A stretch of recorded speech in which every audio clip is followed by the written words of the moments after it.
Bunda, saya mau pakai uang dulu 500.000. Soalnya saya nggak punya uang cash. Eh, gi- gitu ya. Iya, maksud saya potong aja angsuran motor ya. Tapi gini aja deh. Saya juga nggak mau ketipu ya, Pak ya. Siniin dulu STNK sama BPKB-nya, baru saya kasih 500.000. Oh, aduh. Alah, ya masih di sono atuh di rumah si Rungkat BPKB-nya. Apa gua ke rumah si Rungkat aja ya? Siapa tahu lagi nggak ada orangnya.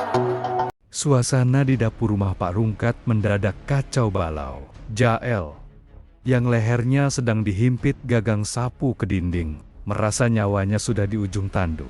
Namun, insting bertahan hidup seorang mantan narapidana tiba-tiba mengambil alih. Memanfaatkan momen ketika Pak Rungkat sedikit melonggarkan tekanannya untuk mengambil napas. Jahil nekat menggigit lengan Pak Rungkat sekuat tenaga. Pak Rungkat menjerit kaget dan refleks melepaskan cengkeramannya. Kesempatan emas itu tidak disia-siakan. Jael, dengan gerakan licin bagaikan belut yang dilumuri oli, ia menyelinap ke bawah kaki Pak Rungkat, menendang ember berisi air cucian piring hingga tumpah membasahi lantai, membuat lantai menjadi licin. Peot yang baru saja berlari masuk dari pintu depan untuk membantu bapaknya, terpleset genangan air sabun itu dan jatuh gedebuk menimpa bapaknya sendiri. Momen kekacauan di mana bapak dan anak saling tindih itu dimanfaatkan Jael untuk melompat keluar lewat jendela dapur yang terbuka, terjun bebas ke kebun belakang, dan lari tunggang langgang sekuat tenaga. Pak Rungkat yang murka setengah mati segera bangkit, mengabaikan pinggangnya yang encok. "Kejar Yau! Jangan sampai lolos tuh, maling!" teriaknya menggelegar. Mereka berdua berhamburan keluar rumah. Namun, mereka sadar, mengejar dengan lari kaki akan kalah cepat karena Jael sudah curi start. Mata Peot tertuju pada satu-satunya kendaraan operasional mereka saat ini. Sepeda engkol ontel tua, peninggalan kakek yang bersandar di pohon mangga. Tanpa pikir panjang, Peot langsung menyambar stang sepeda itu, melompat ke sadelnya yang keras. "Naik, Pak! Cepetan!" seru Peot. Pak Rungkat dengan sigap melompat duduk di boncengan besi belakang. Kakinya mengangkang siap menjaga keseimbangan. "Tancap gas yo! Genjot yang kuat!" Perintah Pak Rungkat bak komandan perang. Pengejaran pun dimulai dengan dramatis di jalanan desa yang berdebu. Peot menggenjot pedal sepeda tua itu dengan kekuatan penuh. Urat-urat kakinya menonjol keluar saking ngototnya. Suara rantai sepeda yang kering dan berkarat terdengar nyaring. Kriet, kriet, kriet, seolah merintih menahan beban dua laki-laki dewasa. Meskipun sepeda itu tua, semangat balas dendam membuat lajunya cukup kencang. Di depan sana, sekitar 50 meter, terlihat sosok Jael yang berlari pontang-panting. Jas hitam CO-nya berkebar-kebar, tertiup angin.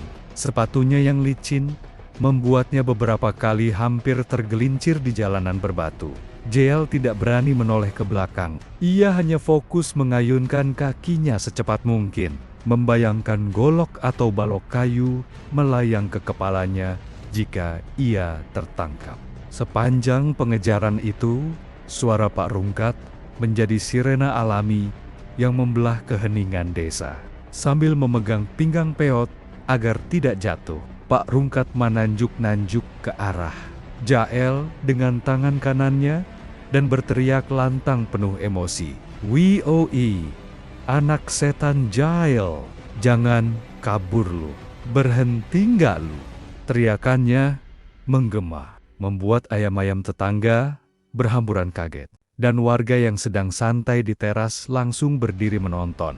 "Mati, lu sekarang kalau ketangkep, gua kota, AD, INP, RK, ED, elelu," ancam Pak Rungkat lagi. Wajahnya merah padam menahan amarah. Peot di depan tidak banyak bicara. Napasnya enjiosenggozen mengatur ritme genjotan. Fokus mengendalikan stang sepeda yang goyang-goyang karena jalanan rusak, berusaha memangkas jarak dengan si buronan. Medan pengejaran semakin sulit ketika Jael berbelok masuk ke jalan setapak di pinggir irigasi sawah.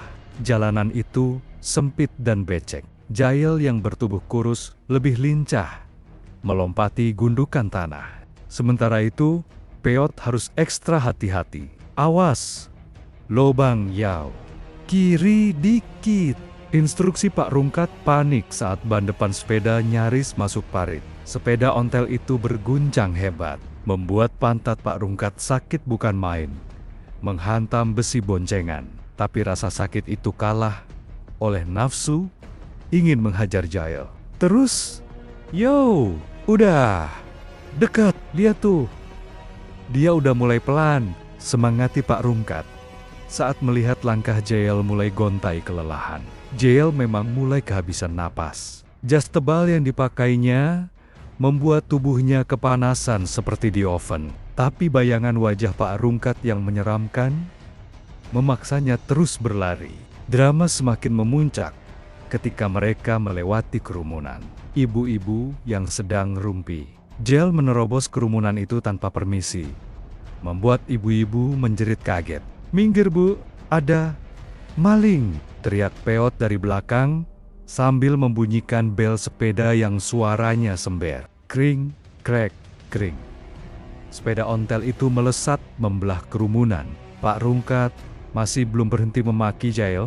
"Awas lu ya, gue potong kaki lu biar nggak bisa lari lagi." Jael yang mendengar ancaman spesifik itu semakin ketakutan. Ia melepas jas hitamnya dan melemparnya ke arah wajah Pak Rungkat. Sebagai pengalih perhatian, pluk, jas bau keringat itu mendarat tepat di muka Pak Rungkat. "Puih, dasar kampret." Pak Rungkat membuang jas itu dengan jijik dan kembali fokus pada targetnya. Jarak antara sepeda dan Jael kini tinggal beberapa meter saja. Peot berdiri dari sadelnya, menggenjot dengan sisa tenaga terakhir untuk melakukan manuver sprint. Roda depan sepeda sudah nyaris menyentuh tumit Jael. Jael yang sudah tidak kuat lagi melihat ada pagar tanaman berduri di depannya. Pilihannya hanya dua, menyerah dan dihajar massa, atau nekat menerobos semak berduri itu. Didorong rasa takut mati, Jael memilih nekat melompat menerjang semak-semak itu, menghilang ke arah hutan bambu yang gelap. Peot mengerem mendadak hingga ban sepeda terseret tanah.